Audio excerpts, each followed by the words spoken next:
আসসালামু আলাইকুম ভিউয়ার্স। এখন আমরা 43তম বিসিএস এর গণিত প্রশ্ন সমাধান করব। 20% যৌগিক মূলধন 10,000 টাকা 2 বছরের জন্য বিনিয়োগ করা হলো। যদি যৌগিক মুনাফা অর্ধ বছরে হিসাব ধরা হয় তাহলে চক্রবৃদ্ধি মূলধন কত? এখানে মূলধন পি সমান হলো 10,000 টাকা,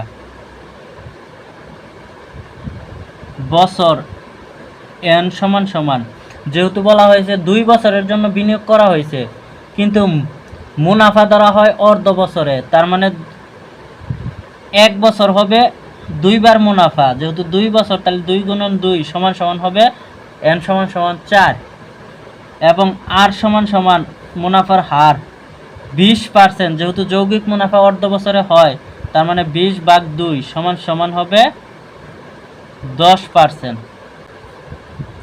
এখন আমরা চক্রবৃদ্ধি মূলধনের সূত্র জানি। চক্রবৃদ্ধি মূলধন সি সমান P 1 plus R whole to the power N. এখানে পি সমান হলো 10,000, 1 প্লাস 10% মানে 10/100, এন হলো 4,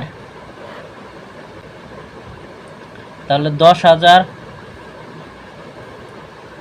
এই শূন্য কাটা 1 যোগ 1/10 হোল টু দি পাওয়ার 4, 10,000 লসাগু 10, দশককে 10 আর 1 11/10 হয় হোল টু দি পাওয়ার 4, তার মানে 10,000 গুণন 11/10 গুণন 11/10 গুণন 11/10 গুণন 11/10, অর্থাৎ যেহেতু হোল টু দি পাওয়ার 4 আছে, তার মানে 4 বার হবে।